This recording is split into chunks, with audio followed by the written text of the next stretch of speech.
ये हि वीर पादौ प्रणमन्ति नित्यं ध्यान स्थिता संयम योगयुक्ता ते वीतशोका हि भवन्ति लोके संसार दुर्गम विषमं तरन्ति संसार दुर्गम विषमं तरन्ति संसार दुर्गम विषमं तरन्ति।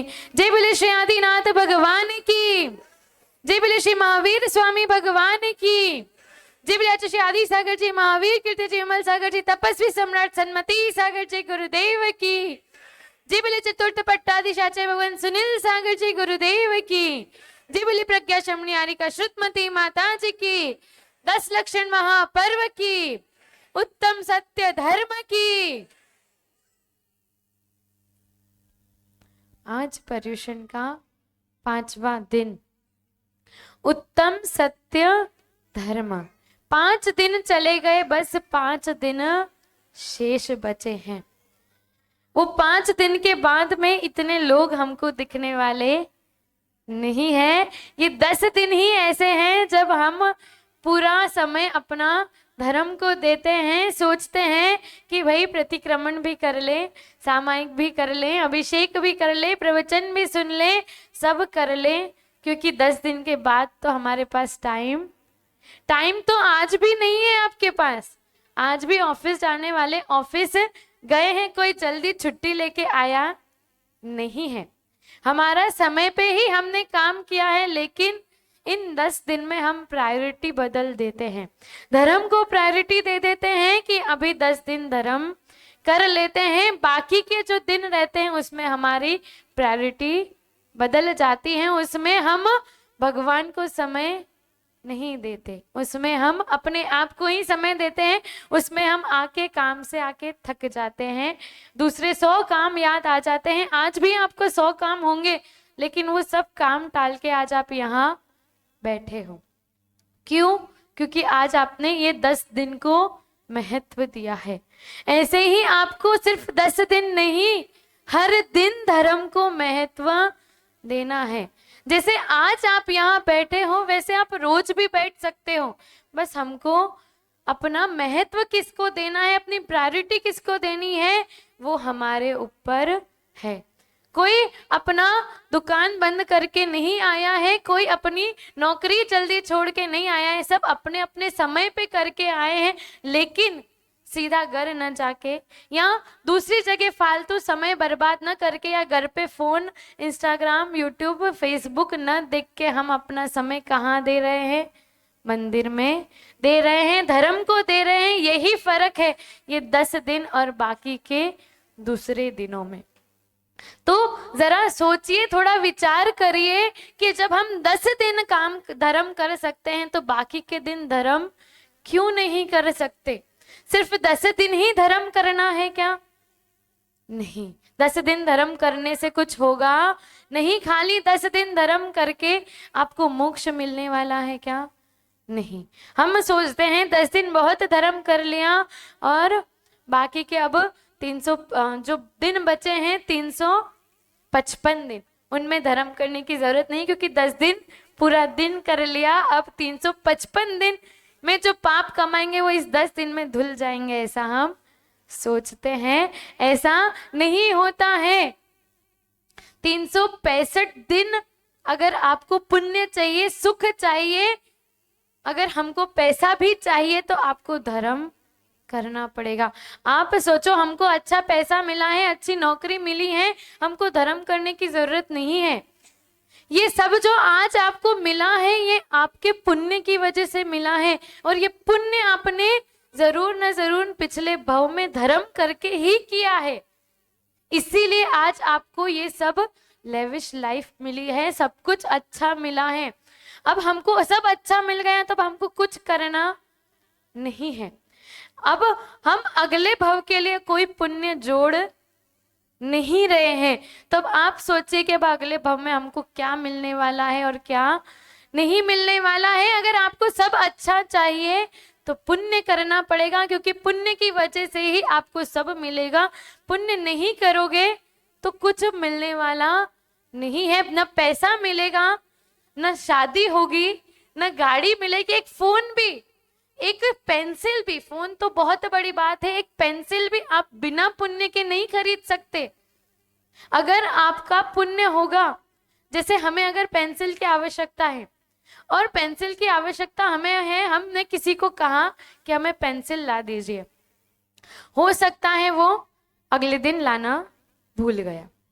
सिर्फ एक पेंसिल, 2 रुपए 5 रुपए की पेंसिल वो लाना भूल गया, और वो भूल गया तो हमको हमारा पुण्य उस दिन कम था, क्योंकि हमको पेंसिल का लाभ नहीं मिला। वो अगले दिन भी भूल गया, हो सकता है उसके दिमाग से पेंसिल ही दिमाग से निकल गई, तो 10 दिन 15 दिन निकल गए। एक चीज की आवश्यकता थी, छोटी सी सुई की भी आवश्यकता है, और हमको अगर वो नहीं मिल रही है तो अभी हमारे पुण्य का उदय नहीं आया है। और अगर मिल रही है तो ये सोचना हमारे पुरुषार्थ से नहीं मिल रही, हमारे पुण्य से मिल रही है। आप सोचो पैसा कमाया इसीलिए गाड़ी खरीद के लाए, ऐसा नहीं है। हो सकता है आपसे ज्यादा किसी और के पास बैंक बैलेंस होगा, पर उसने गाड़ी नहीं लाई, आपका पुण्य था इसीलिए आपके पास वस्तु आई है। इसीलिए पैसा आपका पुण्य है इसीलिए आया है, तो वो पुण्य करते रहो, पुण्य पर रोक मत लगाओ। और धर्म करने के अलावा और कोई साधन आपके पास नहीं है जिसकी वजह से आप पुण्य कर सकते हो, तो अपने पुण्य को रोको मत, अपने पुण्य को प्रतिदिन करते रहो ताकि आपको प्रतिदिन सुख मिलता रहे। दुख तो हम रोज उठा ही रहे हैं, रोज एक परेशानी हमारे पास रहती है, लेकिन थोड़ा सा पुण्य हम नहीं करते हैं इसीलिए हमारे पास प्रॉब्लम्स ज्यादा हैं। थोड़ा पुण्य करिए ताकि हमारे पास प्रॉब्लम कम हो और हमारे पास सुख थोड़ा ज्यादा। आज है उत्तम सत्य धर्म। सिंपल सा कोई भी सत्य मतलब सत्य। सत्य किसी को भी पूछो तो भाई झूठ मत बोलो तो सत्य। पर सत्य इतना बड़ा व्यापक शब्द है कि सत्य को शब्दों में हम समझा ही नहीं सकते कि सत्य होता क्या है। सत्य क्या होता है ये बताना बहुत मुश्किल की बात है। सत्य केवल अनुभव की बात है।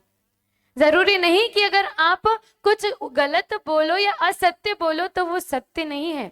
अगर आपने कुछ ऐसा असत्य बोला जिसमें किसी का प्रॉफिट हो रहा है, किसी का भला हो रहा है, किसी को हानि नहीं पहुंच रही, तो वो असत्य भी आपका सत्य कहलाएगा। क्योंकि सत्य की जो परिभाषा है वो बहुत बड़ी है। कठिन कम सरल वचन मधुर वचन बोलना सत्य है। हित मित प्रिय वचन बोलना सत्य है। किसी को चुभे नहीं ऐसे वचन बोलना सत्य है। एक असत्य भी चलेगा जो वो किसी का रक्षण कर रहा है, वो असत्य भी सत्य ही होगा। और अगर आपने कोई ऐसा सत्य बोल दिया जो किसी के मन को ठेस पहुंचा रहा है, वो आपका सत्य भी असत्य में बदल जाएगा। तो जो सत्य की परिभाषा हम समझते हैं वो बहुत छोटी परिभाषा है, लेकिन सत्य की परिभाषा बहुत बड़ी है। सत्य को बस इतना समझना है कि जो सही है, जो हमारे लिए सही है और जो दूसरे के लिए भी सही है, वो शब्द बोलना सत्य है। जो किसी दूसरे को ठेस नहीं पहुंचाए वो शब्द बोलना सत्य है।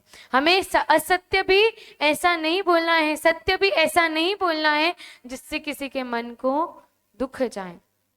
द्रौपदी ने एक शब्द बोला, क्या बोला? अंधे का बेटा अंधा। उस परिस्थिति को देख के उसने बोला था, पर वो शब्द ऐसे थे कि मन को आघात कर गए, मन को चुभ गए। ऐसे शब्द, सिर्फ अंधे का बेटा अंधा, सिर्फ 3 शब्द से पूरी महाभारत रच गई। आप सोचिए, अगर कोई शब्द हम किसी के, हमारे शब्द किसी के मन में चुभे हुए हैं तो वो उस व्यक्ति को कितना कष्ट दे रहे हैं। हमें ऐसे शब्द नहीं बोलने हैं जो शब्द हम अपने लिए सुन नहीं सकते। हमने किसी को गाली दी, हमने क्रोध में गाली दे दी, अगर वो दूसरी वापस अपने को गाली दे देगा तो अपने को अच्छा लगेगा?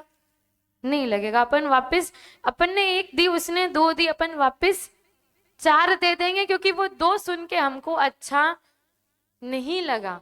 तो जब हमको अच्छा नहीं लगा तो हमने कहा, तो उसको भी अच्छा नहीं लगा, तो हमको ऐसे शब्द कहने ही नहीं है जिससे किसी को बुरा लगे। एक बार की बात है, एक ब्राह्मण था, बहुत गरीब था, उसके पास पैसा नहीं था। उसके मन में ऐसा विचार आया, बहुत परेशान था, दुखी था कि इस संसार में इस मेरा कोई मतलब नहीं है, मेरे पास पैसा नहीं है, धन नहीं है, मैं बहुत परेशान हूं, मैं अपनी जो इस जीवन लीला है उसको समाप्त कर देता हूं, अपना सुसाइड कर देता हूं, मेरे को जीना नहीं है। वो ये सोच के विचार करके जंगल में गया। जंगल में जाता गया, अंदर सामने उसको एक शेर मिल गया। वो शेर मिल गया तो वो शेर को देख के कोई भी सामान्य व्यक्ति दूसरा होगा तो वो भाग जाएगा, डर जाएगा, पर वो तो सुसाइड को ही गया था। तो वो शेर देख के और खुश हो गया, अच्छा हो गया तू मिल गया, मैं कोई तो बहाना ही ढूंढ रहा था मरने का, अच्छा है तू मुझे खा ले, मैं मरूंगा तो कम से कम तेरा तो पेट भर जाएगा। तो शेर ये देख के और आश्चर्यचकित हो गया कि पहली बार कोई आदमी मिला है जो मुझे बोल रहा है कि मुझे खा ले। तो फिर शेर पूछता है कि भाई क्या बात है, इतना क्यों दुखी है जो तू मुझे खाने को बोल रहा है। तो वो व्यक्ति अपनी पूरी कहानी सुनाता है कि मैं बहुत गरीब हूँ, मेरे घर पे एक कन्या है कुंवारी, उसकी शादी करनी है, मेरे पास बिल्कुल भी धन नहीं है, पैसा नहीं है, मैं बहुत परेशान हूँ, उसकी शादी कैसे करूँ, शादी नहीं हो पा रही है, इसीलिए मैं अपने यहाँ मरने को आया हूँ, तुम मुझे खा लो। अब शेर को ये सब बातें सुन के दया आ गई। शेर ने सोचा इतना पहली बार कोई व्यक्ति आया है जो मुझे बोल रहा है खा लो, और वो भी इतना परेशान है, दुखिया है, उसकी थोड़ी सी मदद कर देते हैं। तो शेर ने कहा तुम परेशान मत हो, मैं तुम्हें नहीं खाऊंगा, और एक काम करो, तुम्हें पैसे की ही आवश्यकता है, तो मैंने मेरी गुफा में बहुत सारे लोगों को खाया हुआ है, तो उनके आभूषण कुछ पड़े हैं, तो वो आभूषण तुम ले जाओ और उन आभूषणों को बेच के अपनी पुत्री का विवाह करा लो। तो वो ब्राह्मण खुश हो गया, क्योंकि उसके जो मरने की वजह थी वो खत्म हो गई। वो गुफा में गया, आभूषण लेके आया और अपनी पुत्री की शादी के लिए उसने पैसा इकट्ठा किया। पर शेर ने कहा था कि एक शर्त है कि तुम अपनी पुत्री के विवाह में मुझे जरूर बुलाना। तो वो खुश हो गया ब्राह्मण को, तो क्योंकि उसकी वजह से ही, शेर की वजह से ही उसकी पुत्री की शादी हो रही थी, तो उसने कहा तुम जरूर आना, जिस दिन निश्चित हो जाएगा मैं तुम्हें बुलाने आऊंगा और तुम आना। तो फिर जब पुत्री की विवाह निश्चित हो गया तो जो ब्राह्मण था शेर के पास बोलने गया, इस दिन मेरी पुत्री का विवाह है, इस समय पे तुम आ जाना। पुत्री के विवाह का दिन आया और निश्चित समय पे शेर वहां पर आ गया। अब उस शेर को देख के, क्योंकि ब्राह्मण की तो दोस्ती थी लेकिन बाकी सब की तो कोई दोस्ती नहीं थी, तो वो सब देख के डर गए, इधर उधर भागने लग गए। तो एक हड़कंप सा मच गया, शेर आ गया तो उतने में ब्राह्मण बोला अरे डरो मत, ये मेरा मित्र है, ये तुमको कुछ करने वाला नहीं है, ये मेरी पुत्री के शादी में सम्मिलित होने आया है, तुमको कुछ नहीं करेगा। अरे ये तो एक गधा है, ये कोई शेर थोड़ी है। क्या बोल दिया? ये तो एक गधा है, ये कोई शेर थोड़ी है, ऐसा उसने बोल दिया। अब शेर ने ये बात सुनी, बहुत दुख उसको हो गया कि जिसकी मैंने मदद करी थी वो कैसे शब्द बोल गया। वो वहीं से जहां से आया था, तो वहीं पे उसी समय तुरंत क्रोधित होकर लौट गया, अपनी गुफा में चला गया। इधर ब्राह्मण की पुत्री का विवाह हुआ और समय बीतता गया। कुछ दिन बाद में उस ब्राह्मण को फिर धन की आवश्यकता हुई। वो फिर से शेर के पास गया कि मुझे धन चाहिए। जैसे ही शेर ने ब्राह्मण को आता हुआ देखा, उसको बहुत क्रोध आ गया कि सब बातें क्योंकि उसने सुनी थी, तो उसको देखते से उसको क्रोध आ गया, और शेर को क्रोध में देख के वो ब्राह्मण थोड़ा सा डर गया कि तुम इतना क्रोध में क्यों हो, क्या हो गया, क्या बात हो गई, मुझे बताओ, क्षमा करो, मुझसे कोई गलती हुई हो तो मुझे माफ कर दो, पर तुम इतना गुस्सा क्यों हो। तो शेर ने कहा कि एक काम करो, ये यहाँ पास में कुल्हाड़ी रखी है, तुम मेरे पीठ पे वार कर दो। तो ब्राह्मण ने सोचा ऐसा क्यों कह रहे हो, तो शेर ने जोर से कहा जैसा मैं कह रहा हूं वैसा तुम कर दो, मेरी पीठ पे जोर से वार कर दो। तो ब्राह्मण ने, शेर गुस्से में था, जैसा बोला वैसा कर दिया, जोरदार घाव लगा दिया उसकी पीठ पर, और वहां से वो चला गया। और बोला शेर ने कि 7 दिन बाद तुम आना, मैं तुम्हारे प्रश्न का जवाब दूंगा। 7 दिन बाद फिर ब्राह्मण गया और जाके शेर को देखा, तो शेर का जो घाव था वो भर गया था। तो शेर ने कहा कि देखो, जो तुमने मुझे पीठ पे घाव लगाया था वो तो भर गया, पर तुमने मुझे मन में एक घाव लगाया है, मुझे वो आज तक भी इतने दिन हो गए पर वो भरा नहीं है। इतना बड़ा घाव तुमने पीठ पे दिया था, वो 7 दिन में भर गया, लेकिन तुमने एक मुझे मन में घाव दिया है, वो अभी तक मेरा भरा नहीं है। तो ब्राह्मण ने पूछा क्या हो गया, ऐसी क्या बात हो गई।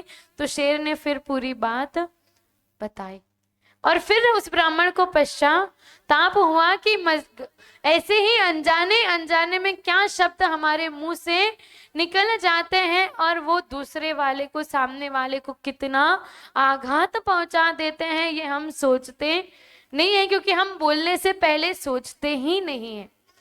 ये हमारी बहुत बड़ी कमजोरी है कि हम बोलने से पहले सोचते, कभी भी बोलने से पहले सोचना चाहिए। एक शेर को सिर्फ 2 शब्द चुभ गए, एक द्रौपदी के कुछ 2 शब्द से, 3 शब्द से महाभारत हो गई, और हमारे भी पूरे जीवन में रोज महाभारत एक होती रहती है। हर दिन एक नई महाभारत हमारे जीवन में चलती रहती है, सिर्फ और सिर्फ शब्दों की वजह से, क्योंकि हम सीधे मुंह बात नहीं करते। कोई सीधी भी बात होगी तो बिना ताना मारे बात नहीं करते। ये हमारी बहुत बुरी आदत है। जो बात प्यार से कर सकते थे वो बात हम हमेशा उल्टी ही करते हैं, और आप उल्टा बोलोगे तो सामने से फिर उल्टा जवाब ही आएगा। इसलिए हमको ऐसे शब्द बोलने ही नहीं है जिससे किसी का दिल दुखे।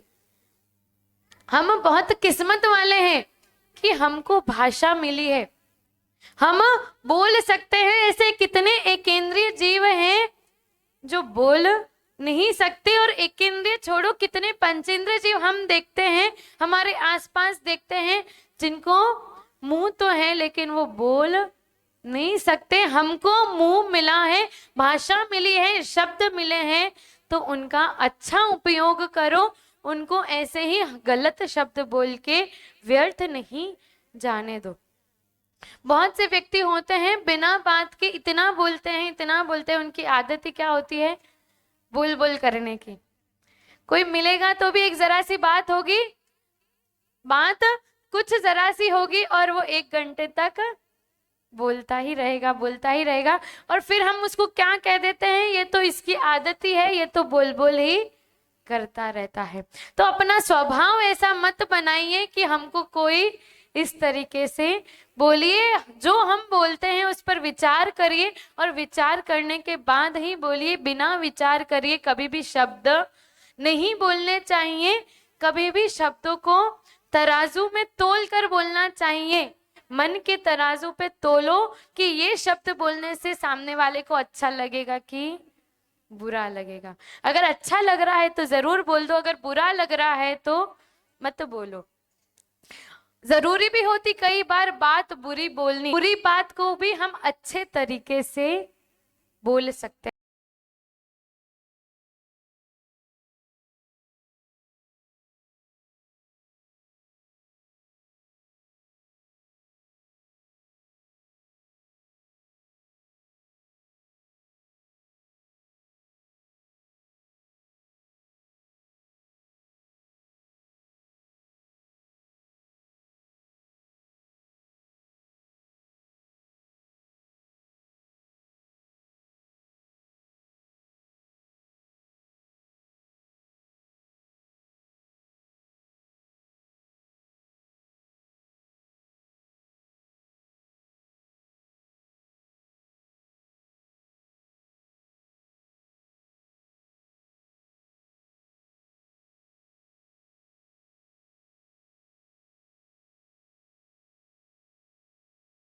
जरूरत हम क्रोध करके ही बोले, प्यार से ताने की जगह अगर सीधी भाषा में बोलेंगे तो काम जल्दी हो जाएगा। जहां सीधा काम करना था, अगर बीवी ने पति को ऑफिस से आते वक्त कहा कि नमक, नींबू, हरी मिर्ची, धनिया ले आना, और वो नहीं लेके आए, भूल गए किसी कारणवश, भूले तो किसी कारणवश ही है, जानबूझ के कोई ऐसा काम नहीं करता, कोई अपने घर जाके क्लेश करना नहीं चाहता। आप भी जानते हैं 110% वो भूल गए थे, इसीलिए नहीं लाए। अब घर आते से पूछेंगे नींबू मिर्ची लाए, नहीं लाए। तुम्हारी तो आदत ही ऐसी है, रोज ऐसे ही करते हो, जो भी काम बोला भूलते जाते हो, मेरी कोई बात तुमको याद नहीं रहती, परसों ये मंगाया था वो भी भूल गए, ये भी भूल गए, वो भी भूल गए। तो ऐसा जब हम करते हैं, बात एक छोटी सी थी, हम जानते हैं उन्होंने जानबूझ के नहीं लाए, ऐसा नहीं है, किसी कारणवश वो भूल गए हैं, छोटी सी बात है, भूल गए तो वापस भेज सकते हैं, वापस जाके ले आइए। इतना जो क्रोध हमने किया है, आते से व्यक्ति थका हारा घर आया और घर आते से महाभारत शुरू हो गई। तो व्यक्ति घर आने से पहले भी सोचता है कि घर जाके भी सुकून मिलने वाला नहीं है, तो हमको हमारा घर महाभारत बनाना है कि एक ऐसा घर बनाना है जिसमें व्यक्ति घर जाने पे खुशी मनाए, घर जाने पे उसको लगे कि भाई मेरे को घर जाके शांति मिलेगी। ऐसा नहीं कि घर जाके भी वही जाते से कोई ना कोई बखेड़ा चालू रहेगा, उसमें जाके और अपना दिमाग, ऑफिस में तो दिमाग खराब हुआ है, दुकान पे तो दिमाग खराब था ही, घर आके और दिमाग खराब हो गया। तो ऐसा हमको घर का माहौल नहीं बनाना है, और इस घर का माहौल सिर्फ शब्दों से बनता है। प्यार से वो आते, पूछते कैसा रहा दिन, पानी पीजिए, हाथ पैर धोइए, फिर नींबू मिर्ची लाए थे क्या, लाए होते तो सीधा पहले आपके हाथ में थमा देते थे, अब नहीं थमाया तो भूल ही गए, अब भूल गए तो पानी पी लो और गाड़ी लाओ, ले जाओ और लेके आओ, क्योंकि अभी जरूरी है, जरूरी नहीं तो फिर कल ले आना। ऐसा हम उसको बात को कर सकते हैं, अर्जेंट है तो अभी जाके कर लो, और नहीं तो कल तो पक्का लेके ही आना, पर ये बात हमारे मुंह से निकलने वाली नहीं है। तो ऐसा थोड़ा सा अपने शब्दों को सोचिए और फिर बोलिए, क्योंकि शब्द से बहुत घात होता है, शब्द से बहुत चुभ जाते हैं।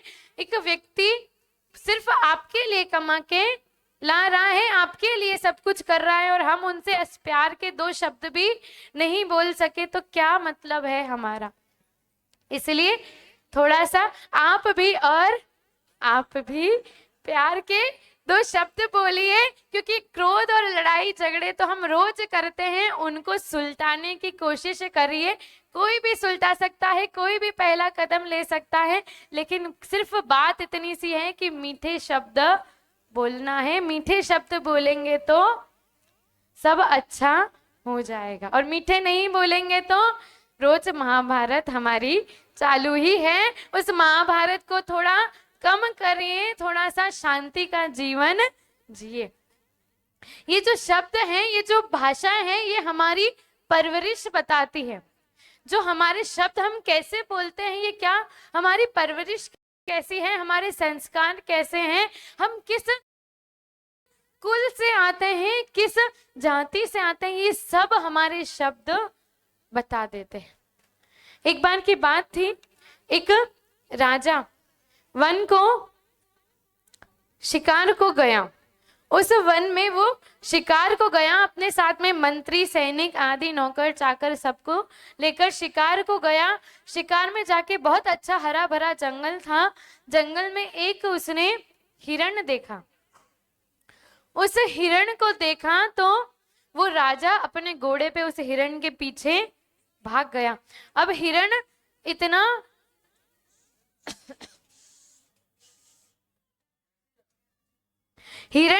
आगे चला गया कि वो सैनिक और वो सब मंत्री उनके पीछे छूट गए और राजा बहुत आगे निकल गया। थोड़ा सा सेट हो जाइए। आपको 2 मिनट चाहिए क्या बात करने को? नहीं ना, ठीक है। चलिए, जो हिरण था वो आगे निकल गया और आगे निकलने के बाद में राजा उनके पीछे पीछे आगे निकल गया और सैनिक सब पीछे छूट गए। बहुत देर हो गई, राजा वापस लौट के नहीं आया। तो जो सैनिक और जो मंत्री थे, तो मंत्री ने अपने एक सैनिक को भेजा, जाओ राजा को ढूंढ के आओ। तो रास्ते में जा रहा था सैनिक, वो भी घोड़े पे सवार था, और बीच में एक साधु की कुटिया आई। वहां एक अंधा साधु कुटिया के बाहर बैठा हुआ था। तो वो सैनिक जो था उसने उस साधु को आवाज लगाई और बोला, ओ अंधे, तुमने यहाँ से किसी घुड़सवार को जाते हुए देखा क्या? तो वो बोले कि नहीं, मैंने किसी को यहाँ से जाते नहीं देखा। फिर वो सैनिक आगे चला गया। सैनिक को भी बहुत समय हो गया, तो मंत्री उनके पीछे आया। मंत्री आया तो मंत्री को फिर वो कुटिया मिली। तो मंत्री फिर उन बाबा से, साधु से पूछता है, ओ साधु, तुमने वहां पे यहाँ से किसी घुड़सवार को जाते हुए देखा क्या? तो वो साधु कहता है कि हाँ मंत्री जी, मैंने यहाँ से अभी आपके एक सैनिक को जाते हुए देखा है। तो वो मंत्री भी आगे चला गया, क्योंकि राजा अभी नहीं मिला था। वो आगे चला गया, मंत्री और सैनिक दोनों। और जो राजा था वो फिर से दूसरे रास्ते से, जहां पूरी सेना रुकी थी, वहां आ गया। अब अपनी सेना को नहीं देख के वो राजा भी उसी रास्ते पे अपने मंत्री और सेना को ढूंढने को आगे आया।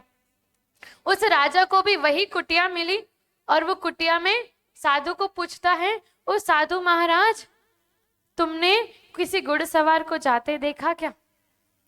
तो वो साधु कहते हैं, हाँ राजा जी, आपके अभी कुछ समय पहले आपके मंत्री निकले हैं, और उससे कुछ पहले आपका सैनिक निकला है। अब वो राजा फिर आगे गया और तीनों वहां पे सब मिल गए, और मिलने के बाद में तीनों ने बात करी कि वो साधु जो था वो तो अंधा था।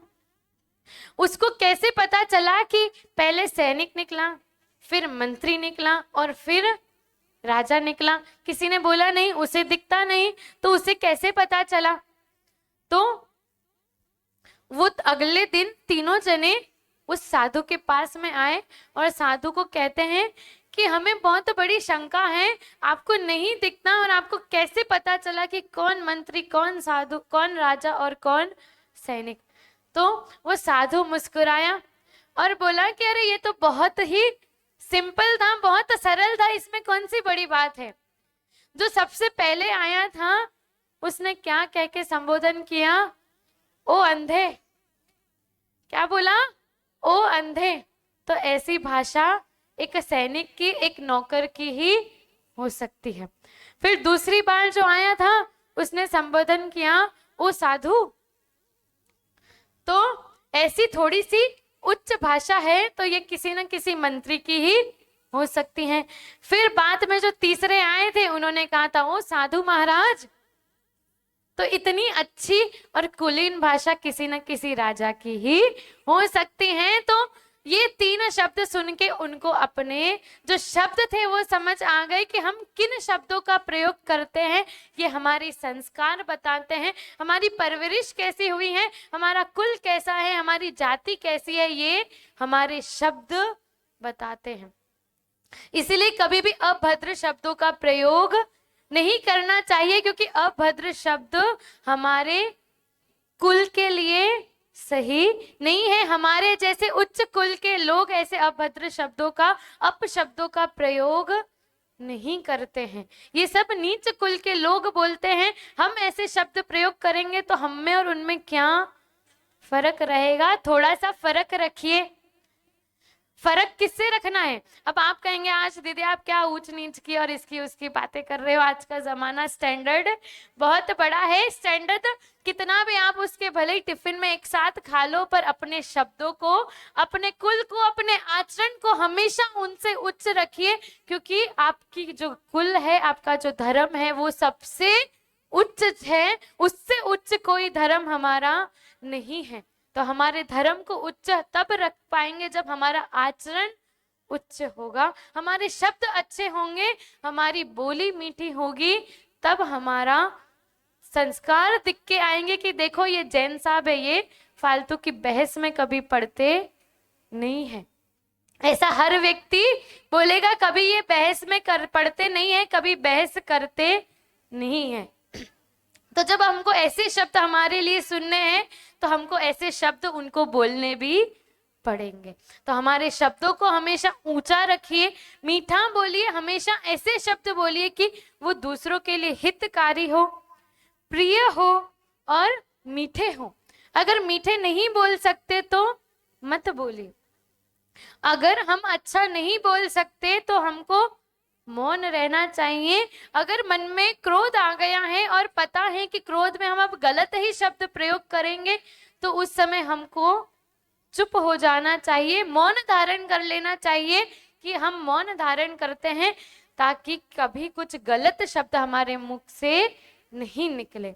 तो कभी भी किसी को क्रोध आए और पता लग रहा है कि अब हम गलत शब्द बोल रहे हैं, तो मौन को धारण कीजिए। मौन एक ऐसा रामबाण इलाज है जो सारे युद्ध को समाप्त कर देता है। तो मौन को धारण करिए, और मौन नहीं रख सकते तो मीठा ही बोलना है, मीठे के अलावा कुछ नहीं बोलना है। और ऐसा मीठा नहीं बोलना है मायाचारी वाला, ऐसा मीठा नहीं बोलना है मायाचारी वाला। कल हमने मायाचारी को समझा था परसों कि ऐसा मीठा भी नहीं बोलना है। मीठा ऐसा होना चाहिए जो दूसरों के लिए हितकारी हो, प्रिय हो, गलत शब्द मुख से नहीं निकले, बस इतना ही सोचना है। कभी भी ऐसी परिस्थिति आए कि हमसे असत्य बोलना पड़े, हम ऐसी परिस्थिति में फंस जाएं कि असत्य बोलना पड़े, सत्य नहीं बोल पा रहे हैं, तो असत्य भी कब बोलना है, जब उससे किसी का रक्षण हो रहा है, किसी के मन को ठेस नहीं पहुंच रही है, तो उस समय आपको जरूर असत्य बोलना चाहिए, क्योंकि उस समय का असत्य भी आपका सत्य ही कहलाएगा। एक बार की बात है, एक साधु, एक मुनिराज एक पेड़ के नीचे साधना कर रहे थे। उस पेड़ के नीचे साधना करते समय एक बकरी वहां से निकली। उस बकरी को उन मुनिराज ने जाते हुए देखा।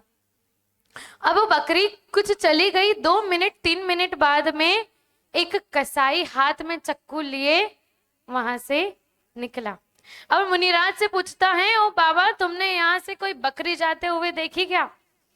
तो वो मुनिराज कुछ क्षण विचार करते हैं, क्योंकि वो जो सामने व्यक्ति प्रश्न पूछ रहा है वो कसाई है, वो निश्चित उस बकरी को मार देगा। अगर मैंने सत्य बोला तो मेरे सत्य बोलने की वजह से उस बकरी की हिंसा हो जाएगी। तो उन्होंने क्या किया, क्योंकि वो असत्य बोल नहीं सकते, महाव्रत धारी है, सत्य महाव्रत के धारी हैं, वो कभी असत्य नहीं बोल सकते, पर असत्य भी, सत्य भी ऐसा बोल सकते हैं युक्ति के साथ में कि किसी की हिंसा न हो। तो वो क्या किए, वो खड़े हो गए, जिस स्थान पर बैठे थे उस स्थान पे खड़े हो गए और बोले, मैं जब से यहाँ खड़ा हूं तब से मैंने कोई बकरी जाते नहीं देखी। अब उन्होंने बकरी कब देखी थी? जब वो बैठे थे, ध्यान में थे। अब वो खड़े हो गए और खड़े होके बोले, मैं जब से यहाँ खड़ा हूं तब से मैंने कोई बकरी जाते नहीं देखी। तो वो कसाई फिर अपनी जगह पे चला गया। तो उन्होंने असत्य भी नहीं बोला, क्योंकि मुनिराज असत्य नहीं बोल सकते। तो सत्य असत्य नहीं था वो, पर सत्य ऐसा था कि वो युक्ति के साथ लगाया गया, असत्य भी नहीं बोला और सत्य भी ऐसा बोला कि हिंसा होने से बच गई। तो हमें अपने शब्दों का प्रयोग ऐसा करना है कि अगर हमारे शब्दों से किसी को ठेस पहुंच रही है, दुख हो रहा है, तो हमको वो शब्द नहीं कहने हैं, कभी नहीं कहने हैं। कल भी आपको कहा था साड़ी अच्छी नहीं लग रही है तो नहीं कहना है, भले ही सत्य हो, भले ही सही बात हो, लेकिन हमको कहनी नहीं है, क्योंकि उससे किसी के मन को दुख पहुंचेगा। इसीलिए कभी हमारे बच्चे कभी अच्छे मार्क्स नहीं लाते, हमको उनको बहुत डांटते हैं, हम उनको बहुत डांटते हैं, तो पढ़ता नहीं है तो लिखता नहीं है, क्या उसको नेगेटिव नेगेटिव ही बोलते जाते हैं, तेरा भविष्य कुछ बनने वाला नहीं है, ऐसे ही दौड़ता रहेगा, मस्ती करता रहेगा तो क्या पैसा कमाएगा, क्या तू बड़ी नौकरी करेगा, ऐसा उसको बोलते रहते हैं। क्या बोलते हैं? नेगेटिव, उल्टा उल्टा बोलते रहते हैं। उसका दिमाग भी फिर वैसा ही चलता है कि मुझसे पढ़ाई होती नहीं है, मुझको याद होता नहीं है, मुझसे कुछ अच्छा काम होता नहीं है। तो अगर हम शब्द उल्टे कर दे, अगर हम अपने शब्द उल्टे कर दे और उसको बोले बेटा आज तूने अच्छा पेपर नहीं दिया, पर कल तुझे पक्का अच्छे से देना है, अगर अच्छे से पेपर लिखेगा तो अच्छे मार्क्स आएंगे और तुझे अच्छा सब कुछ मिलेगा। तो वो बात अच्छी होगी तो उसके दिमाग में अच्छी बात फिट होगी, और तुम गलत बोलोगे तो गलत ही इनपुट जाएगा, और गलत इनपुट जाएगा तो आउटपुट भी गलत ही आएगा। तो हमने कोई भी बच्चा हो कि कोई भी परिवार का कैसा भी सदस्य हो, अगर हमको अपनी बात मनवानी है तो डांट के, फटकार के, क्रोध के, ताने मार के नहीं करना है, प्रेम से समझाना है। प्रेम से समझाएंगे तो 100% वो काम हो जाएगा। गुस्सा करोगे तो वो काम होने वाला नहीं है, उल्टा लड़ाई झगड़ा हो जाएगा। तो अपने शब्दों को थोड़ा सा तोल मोल के बोलिए, सत्य बोलना है और मीठा बोलना है, ताकि सभी को अच्छा लगे, हमें भी अच्छा लगे और सामने वाले को भी अच्छा लगे। कभी कोई मिले तो ये व्यक्ति कभी किसी को बुरा नहीं बोलता। इससे जब हर व्यक्ति आपसे बात करने को ऐसा हो जाए कि भाई इससे बात करेंगे तो हमारा मूड फ्रेश हो जाएगा, ऐसा नहीं कि इसके पास जाएंगे तो ये तो दिमाग ही खराब करने वाला है। तो हमें ऐसा व्यक्ति बनना है कि हर व्यक्ति हमसे आके बात करना चाहे, और ऐसा तब होगा जब हम मीठा बोलेंगे। हमें